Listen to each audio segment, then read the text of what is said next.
অভি ও ছুটির বিয়ের আসল সত্যি জেনে গেল অভির মা। এবার কি ভেঙে যাবে সব সম্পর্ক? তো কি হতে চলেছে সম্পূর্ণ জানতে হলে ভিডিওতে একটি লাইক দিয়ে চ্যানেলটি সাবস্ক্রাইব করে পুরো ভিডিওটি দেখতে থাকুন। গল্পের শুরুতেই দেখা যাবে বাড়ির পরিবেশ একদম থমথমে। ঠাম্মি মুখ গোমরা করে বসে আছে, ঈশা তো রাগে ফুঁসছে, আর সবাই একে অপরের দিকে তাকে বুঝতে পারছে না কি হবে। ঠিক তখনই অভি হঠাৎ বলে ওঠে, যদি কেউ বরণ করতে না পারে তাহলে আমাদেরকেই বরণ করতে হবে, তাই না? অভির কথা শুনে অবাক হয়ে যায় সবাই। ঠাম্মি তখন তার ছেলের হাসি দিয়ে বলে, দেখি তোরা কি করতে পারিস। এরপর অভি রিহানকে ডাকে, রিহান এদিকে আয়। রিহান ভয়ে ভয়ে এগিয়ে আসে, মনে মনে বলতে থাকে, হে ভগবান, এবার আমাকে দিয়ে কি করাবে কে জানে। অভি তখন বলে, তুই তো গুরুজনদের কথা ফেলতে পারিস না, আমি তোর বড় ভাই, যা বলছে তাই কর। রিহান কাপা গলায় বলে, কিন্তু দাদা ভাই, আমি তো কিছুই জানি না। ইন্দ্র পাশে দাঁড়িয়ে হেসে বলে, আমি তো বিয়ের বরণ কখনোই করিনি বা দেখিও নি। ছুটি আস্তে আস্তে করে বলে, আমিও তো জানি না। কিন্তু কেউ যখন জানে না কীভাবে বরণ করতে হবে, হঠাৎই ছুটি বলে ওঠে, ইন্টারনেটে দেখলেই তো হয়। তখন সবার মাথায় বুদ্ধি খুলে যায়, বলছে, হ্যাঁ ঠিক বলেছ। তখন ইন্টারনেট ঘাঁটতে থাকে ইন্দ্র। অভির বাবা বলতে থাকে, এই মেয়েটিকে দেখে তো বোঝাই যায় না, কিন্তু এত চালাক যে মনে মনে অনেক বুদ্ধি, সব সমস্যার সমাধান করে ফেলে। এদিকে রিহান দৌড়ে রান্নাঘরে যায়, একটা বড় বালতিতে দুধ নিয়ে আসে, যা দেখে সবাই অবাক হয়ে যায়। ইন্দ্র বলে, এটাতে কি হবে? রিহান মাথা চুলকে বলে, বিয়েতে তো দুধ লাগে। এদিকে শিখা দূর থেকে ইশারা করে বলতে থাকে, আলতা লাগবে। এদিকে ইন্দ্র তখন মোবাইল বের করে ইন্টারনেটে সার্চ করতে থাকে। এর আগে ঠাম্মি ধমক দিয়ে বলে, কেউ কোনো সাহায্য করবে না। পরিস্থিতি আরও অস্বস্তিকর হয়ে যায়। অন্যদিকে ঠাম্মির চোখে জল চলে আসে। অবির দিকে তাকিয়ে বলে, তুই আমার কথা একবারও ভাবলি না দাদু ভাই? অবি শান্ত গলায় বলে, আমি ছুটিকে ভালোবাসি ঠাম্মি, তাই বিয়ে করেছি। যা শুনে সবাই তো অবাক হয়ে যায়। ঠাম্মি যেন বিশ্বাসই করতে পারছে না। তখন ঠাম্মি জয়কে বলে, চল বাবা, আমাকে নিয়ে চল, আমার আর ভালো লাগছে না। এদিকে অবির মা দূর থেকে সবই দেখছে, তার চোখেও জল চলে আসছে। ঠাম্মি চলে যেতেই অবির মা আড়াল থেকে শিখাকে ডাকে, বলে, শিখা এদিকে আয়। শিখা তখন ভয়ে ভয়ে এগোতে থাকে। অবির মা আস্তে করে বলে, বর্ণের ডালাটা এনে দে, সব সাজানোই আছে। তখন শিখা অবাক হয়ে যায়, বলছে, মানে তুমি মেনে নিয়েছ? অবির মা তখন বলে, শুন, অবি যখন আমাকে আগে থেকে কিচ্ছু জানায়নি, তো আমার আর কিছু বলার নেই। তবে যা, মা হয়ে আর কি করব, কোনো উপায় আছে? যা, তুই সমস্ত কিছুই ওদেরকে সাহায্য কর, বরণডালটা নিয়ে যা। তখন শিখা ওইখান থেকে চলে যায়। অন্যদিকে দেখা যাবে অভি ছুটির সামনে দাঁড়ায়, বরণডালা হাতে নিয়ে ধীরে ধীরে ছুটিকে বরণ করতে শুরু করে দেয়। এদিকে সবাই তো অবাক হয়ে তাকিয়ে আছে।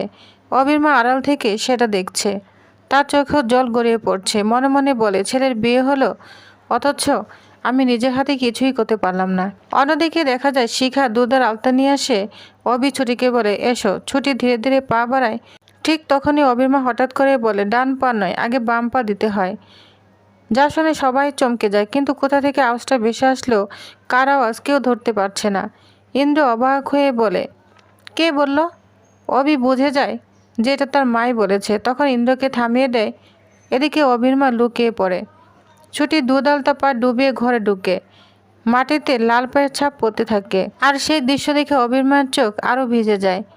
ঘরে ঢোকার পর ছুটি খুব চুপচাপ হয়ে থাকে, মনে মনে ভাবতে থাকে, আমার জন্য একটা পরিবার ভেঙে গেল। এটা ভেবে তার চোখে জল চলে আসে। সে অবিকে বলে, আপনি আগে কেন আমাকে সবটা বললেন না? অবি চুপ হয়ে যায়। ছুটি আবারও বলতে থাকে, চুমকির সঙ্গে আপনার এঙ্গেজমেন্ট ছিল, এটা জানালে আমি কোনোদিন রাজি হতাম না। ছোটবেলা থেকেই ওর সঙ্গে একসাথে থেকেছি, ও আমার বোনের মতো, ওর এত বড় ক্ষতি আমি কখনোই চাইতাম না। অভি তখন বলে, সবটা এত সহজ না ছুটি। অন্যদিকে ঠাম্মি নিজের ঘরে বসে কান্না করছে, বলছে, আমার সম্মান সব শেষ হয়ে গেল। ঈশা তাকে শান্ত করার চেষ্টা করছে, কিন্তু ঠাম্মি কিছুতেই শুনছে না, বলছে, ওই মেয়েকে না আমি কখনোই মেনে নিব না। ঠিক তখনই অবির বাবা এসে বলে, মা একটু সময় দাও। ঠাম্মি রাগান্বিত হয়ে বলে, সময়? যা হওয়ার তো হয়েই গিয়েছে। অন্যদিকে দেখা যায় শিখা ছুটিকে রান্নাঘরে নিয়ে যায়, দুধ উতলে উঠছে। ছুটি গ্যাস বন্ধ করতে যায়, বলছে, শিখা বলছে, এটা কী করছো? না না, গ্যাস বন্ধ করা যাবে না। ওই যে পাতিলে দুধ দেখছো, তুমি দেখবে যে দুধটা উতলাচ্ছে কিনা, বা দুধটা কীরকম হচ্ছে, তোমাকে এটা বলতে হবে। তখন ছুটি বলে, আমরা আশ্রয়বাড়িতে মানুষ হয়েছি, কোনো কিছু নষ্ট হতে দেখলে না আমাদের কষ্ট হয়। এ কথা শুনে অবির মা দরজা আড়াল থেকে অবাক হয়ে যায়। তার মনে পড়ে চুমকির কথা, কারণ চুমকি সবসময় দামি জিনিস নিয়ে ব্যস্ত থাকে। আর এই মেয়েটা দুধ নষ্ট হয়ে যাচ্ছে সেটাও চাচ্ছে না। আর এই মেয়েটা শুধু দুধ নষ্ট হয়ে যাচ্ছে, ওর এতেই খুব খারাপ লাগছে। তখন অবির মা মনে মনে বলতে থাকে, হ্যাঁ তফাৎ তো একটা আছে। এদিকে তখনই আমরা দেখতে পাবো শাক বাজিয়ে উঠে, যা দেখে তো অবির মা চমকে যায়, বলছে কি শাক বাজছে, এটা তো শুভ লক্ষণ। তখন সে খুব খুশি হয়ে যায়। এদিকে সবকিছু আচার অনুষ্ঠানের পর অভি ছুটিকে রুমে নিয়ে আসে। ছুটি শুধু দূরে সরে দাঁড়ায় আর ছুটি বলে, শুনুন অভিনয় করবেন না। যা শুনে অভি অবাক হয়ে যায়। অভি তখন বলে, শুনুন আমরা এখন স্বামী স্ত্রী। যা শুনে ছুটির চোখে জল চলে আসে, বলছে, শুনুন আমি না এত সহজে কিছু মেনে নিতে পারি না। চুমকি আমার ছোটবেলার বন্ধু, ওকে আমি কখনোই কষ্ট দিতে চাইনি। অভি তখন ছুটিকে বলে, শুনুন আর আপনার কি মনে হয় আমি ওকে কথা রাখিনি, বিয়ে করেনি ওকে, এটা কি মনে হয় আপনার?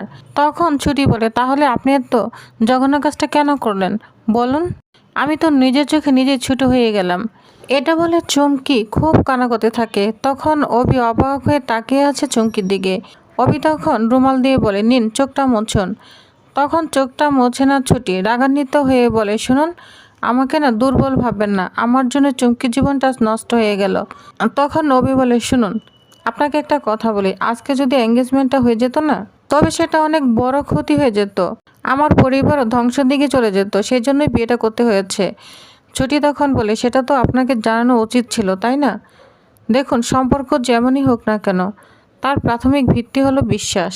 মানছি যে আমাদের বিয়েটা শর্তের বিয়ে, কিন্তু আমরা তো একে অপরের শত্রু নই। আপনি যদি প্রথম থেকে আমাকে এভাবে অন্ধকারের মধ্যে রাখেন, তাহলে আপনাকে ভরসা করব কি করে? আপনি আমাকে একটা কথা বলুন তো, আপনি আমার বাবার কেসটা লড়বেন তো? মানে আপনি প্রথম শুনানিতে এসেছিলেন ঠিকই, কিন্তু আপনি এরপর কোর্টে আসবেন তো? এটা বলে অবাক হয়ে ছুটি অভির দিকে তাকিয়ে থাকে। এদিকে রাত গভীর হতে থাকে, ছুটি খুব ভয় পেতে থাকে। ছুটি তখন বলে, আমার সাবিত্রী বেশি বলেছে ছেলেদেরকে না বিশ্বাস করতে নেই, এই শুনুন একদম কাছে আসবেন না। যা শুনে অবাক হয়ে যায় অভি, বলছে, এই শুনুন আপনার স্বাস্থ্য কম নয়, বারবার শুধু আমার চরিত্র নিয়ে কথা বলছেন। এইভাবে দুজনের মধ্যে তর্ক হতে হতে ছুটি একসময় চিৎকার করতে থাকে, বলছে, একদম আপনি আমার কাছে আসবেন না। অভি বিরক্ত হয়ে বলে, বারবার আমাকে ভুল বুঝছেন তাই তো? তখন ছুটি কোনো কথাই শোনে না, শুধু চিৎকার করতে থাকে। অভি ছুটিকে সামলানোর চেষ্টা করে, কিন্তু ছুটি কিছুতেই শোনে না, শুধু চিৎকার করতে থাকে। তখন অভি রাগান্বিত হয়ে দরজা খুলে দেয়। এদিকে দরজার সামনে চলে আসছে অভির মা। অভির মা বলে, আমাকে অভির সঙ্গে কথা বলতেই হবে। এটা বলে যখন দাঁড়িয়ে পড়েছে, তখনই চিৎকারের শব্দ শোনা যায়। অভির মা বলে, হ্যাঁ হ্যাঁ এটা তো অভির ঘর থেকেই আসছে। তখন অভির ঘরের সামনের দিকে দাঁড়িয়ে চিৎকারের আওয়াজ শুনতে পায়। অভি তখন ছুটিকে বলে, ঠিক আছে আপনি চলে যাবেন তো যান। এই বলে অভি দরজাটা খুলে দেয়। তখন অভির মাকে দেখে অভি আর ছুটি তো অবাক হয়ে যায়। তখন অভির মা বলে, অভি মানে তোদের সব কথা আমি শুনে ফেলেছি, তোদের বিয়েটা সত্যি নয়, তোরা দুজনেই আমাদেরকে ভুল বুঝিয়েছিস। যা শুনে অভি আর ছুটি তো অবাক হয়ে যায়। তখন অভির মা বলতে থাকে, তোরা দুজন আমাদেরকে মিথ্যে বলেছিস। কিন্তু ছুটি ভয় পেতে থাকে। এদিকে অভি কিছু বলার চেষ্টা করে, তার মুখ দিয়েও যেন কোনো শব্দই বের হয় না। ভিউয়ার্স, তাহলে আপনাদের কি মনে হয় অভির মা কি এবার সব সত্যি জেনে যাবে? ছুটি কি এই বাড়ি থেকে তাহলে বের হয়ে যাচ্ছে? আর চুমকি কি নতুন করে আবার ষড়যন্ত্র করবে? আপনাদের কি মনে হয় অবশ্যই কমেন্ট করে জানাবেন। ভিডিওটি ভালো লাগলে একটি লাইক দিন, চ্যানেলটি সাবস্ক্রাইব করে পাশে থাকুন। আবার দেখা হবে নতুন আপডেট নিয়ে। সে পর্যন্ত ভালো থাকুন, ধন্যবাদ।